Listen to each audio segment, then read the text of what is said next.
నమస్తే అండి. ఈరోజు మనం వెజ్ పలావ్లోకి ఆలు కుర్మా చేసుకుందామండి. ముందు స్టవ్ మీద కడాయి పెట్టుకున్నానండి. ఒక 6 లవంగ మొగ్గలు వేసుకుంటున్నానండి. 4 బిర్యానీ ఆకులండి. చాలా సింపుల్గా చేస్తున్నానండి. కరివేపాకండి,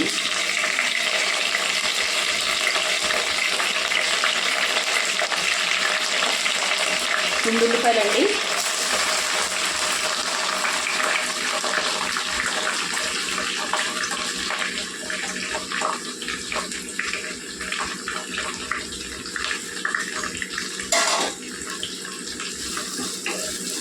కొద్ది కలుపుకొని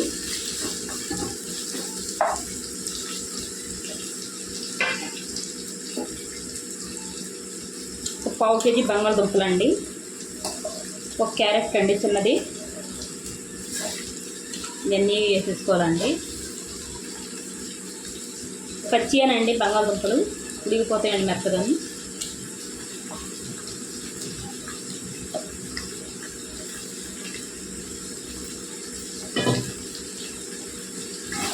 ఇవన్నీ కలుపుకోవాలండి.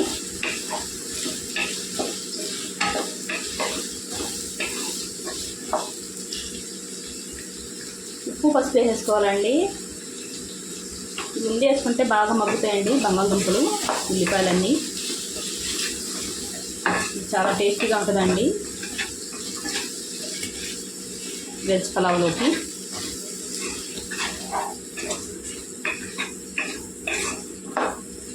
ఈ మగ్గాలండి, మూత పెట్టి మగ్గించుకుందాం. చూడండి సగం మగ్గిపోయినాయండి బంగాళదుంపలు. ఇప్పుడు మసాలా వేసుకోవాలండి. 2 స్పూన్లు అండి. ఈ పచ్చి మసాలా అండి నేను అన్నీ వేసేస్తానండి. ఇందులో వేసి మిక్సీ పట్టుకుని తీసుకుంటాను. ఏం వేసుకోవసరం లేదండి. ఇందులో ఒక్క మసాలా ఉంటే సరిపోద్దండి. ఇవి బాగా వేసుకోవాలండి మసాలా పచ్చి వాసన పోయే వరకు.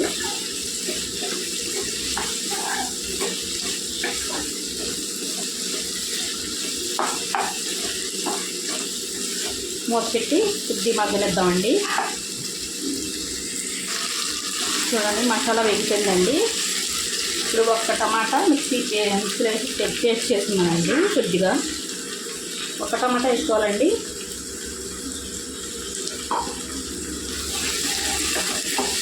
ఇది కూడా కొద్దిగా పచ్చి వాసన పోయే వరకు వండుకోవాలండి. టమాటా కూడా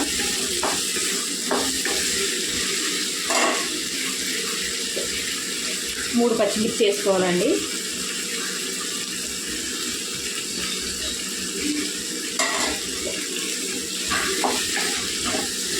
నేను బాగా కలుపుకోవాలండి. కొద్దిగా మగ్గనిద్దామండి. ఇవి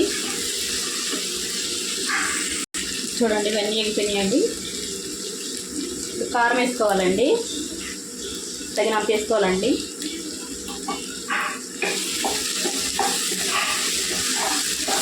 కొద్దిగా ఎగిపోతే సరిపోతుంది.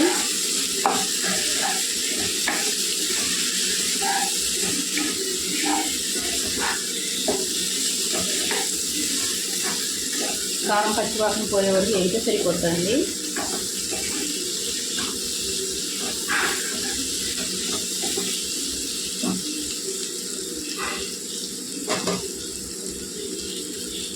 జీడిపప్పు, గసగసాలు, కొబ్బరి అండి, ఎండు కొబ్బరి పేస్ట్ అండి అనిపిస్తుందండి.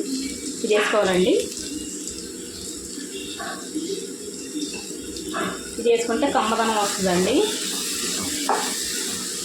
ఒక 1/4 చిప్ప కొబ్బరి అండి, 10 జీడిపప్పులు అండి, 1 స్పూను గసగసాలండి పేస్ట్.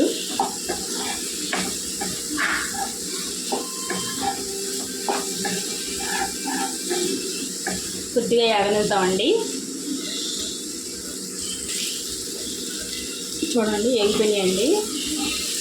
ఇప్పుడు నీళ్ళు వేసుకోవాలండి. ఇందాక మనం కొబ్బరి పేస్ట్ పెట్టుకున్నాం కదండి, ఆ నీళ్ళు అండి. గిన్నె కడిగి వేసుకుంటున్నాను. గ్లాస్ నీళ్ళు అండి.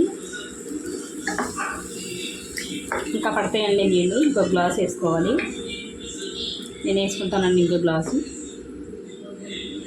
చూడండి వేస్తున్నాను ఇంకో గ్లాసు. ఉప్పు చూసుకోవాలండి ఈ టైంలోనే. సరిపోకపోతే మళ్ళీ వేసుకోవాలండి. ఉడికిన తర్వాత చూపిస్తానండి. చూడండి అయిపోయిందండి. ఇంత గ్రేవీతోటి దింపుకుంటే కొద్దిగా చిక్కబడుద్దండి కుర్మా. చాలా టేస్టీగా ఉంటుందండి. ఒకసారి మీరు ట్రై చేయండి. నచ్చితే లైక్, షేర్, సబ్స్క్రైబ్ చేసుకోండి.